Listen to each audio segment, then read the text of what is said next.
Kidney dialysis, হার্টের ring এবং চোখের লেন্সের উপর যে কর ফেরত নেওয়া হয়েছে তা বাংলাদেশের ইতিহাসে বিরল। কারণ আমার পরিবারে মাননীয় স্পিকার, আমার পিতা মরহুম আলহাজ খোরশেদ আলম সাহেব, উনি কুমিল্লা উত্তর জেলা বিএনপির আমৃত্যু সভাপতি ছিলেন।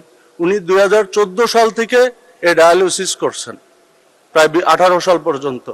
এই জায়গায় মাননীয় স্পিকার একটু আগে আপনার পাবনায়কের সংসদ সদস্য মহোদয় বলেছিলেন 8 দিন হসপিটালে মাত্র 250 টাকায় নাকি ডায়ালিসিস করা হয়। আমার মনে হয় আমি 2014 সাল থেকে এই ডায়ালিসিসের সাথে সম্পৃক্ত।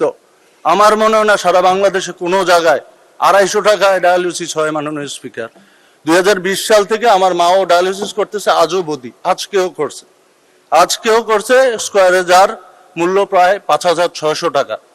এই যে 5% এবং 15% কর ফেরতের কারণে আমার মনে হয় এই ডায়ালিসিসের উপরে ডায়ালিসিসের যেই রেটটা ধারণ করা হবে তা অর্ধেকে উত্তীর্ণ হবে। মাননীয় আরেকটা বিষয় আমি আপনার অবতীর্ণ করতে চাই মাননীয় স্পিকার, সমাজ কল্যাণ মন্ত্রণালয়ের অধিদপ্তরের অধীনে বা সমাজ কল্যাণ মন্ত্রণালয়ের অধীনে আমাদের উপজেলায় যে সমাজসেবা অফিসারের অধীনে আমাদের গ্রাম্য যেই ধরনের মানুষ বা গ্রামের মানুষ যদি ক্যান্সার আক্রান্ত হয় বা স্ট্রোকের মাধ্যমে বা স্ট্রোকের কারণে তারা যদি পঙ্গুত্ব বরণ করে, তাইলে এখন পর্যন্ত তাদেরকে বার্ষিক 50,000 টাকা অনুদান দেওয়া হয়।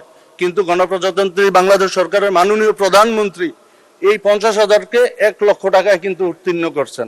তা আমার কথা হলো মাননীয় স্পিকার, এই নাগরিক সুযোগ সুবিধাগুলো যদি আপনারা না দেখেন, অনেক মতাদর্শের লোক হয়তো বা এই জায়গায় আছে, অনেকের কথা হলো ব্যাংক নিয়ে কথা বা হাসপাতাল নিয়ে কথা।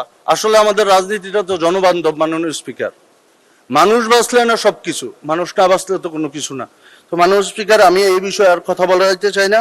আমি শুধু এটুকুই বলতে চাই, আমার নির্বাচনী আসন 255 কুমিল্লা 7, আমার নির্বাচনী আসনে 13টি ইউনিয়ন, একটি উপজেলা অবস্থিত ও একটি পৌরসভা আছে। মাননীয় স্পিকার, আপনার রাষ্ট্রপতির ভাষণের উপরে আলোচনা বাজেটে আমি কথা বলার পর মাননীয় স্বাস্থ্যমন্ত্রী মহোদয় কুমিল্লা মেডিকেল কলেজে উনি পরিদর্শনে গেছেন। ফিরার পথে চান্দিনা মেডিকেল কলেজ, চান্দিনা আমার হাসপাতালে, সরকারি হাসপাতালে উনি গিয়েছেন।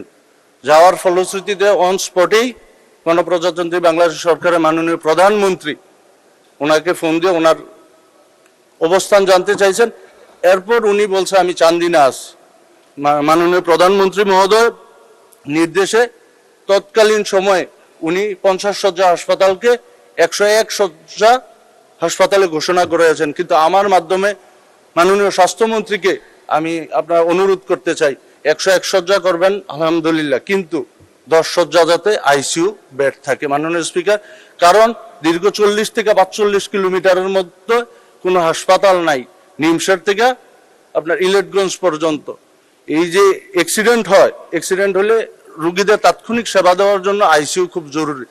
আমি আপনার মাধ্যমে মাননীয় স্বাস্থ্যমন্ত্রীকে অনুরোধ করব যাতে 101 শয্যা বিশিষ্ট যে হাসপাতালটি করা হবে এর সাথে যেহেতু 10 বেড আইসিইউ বেড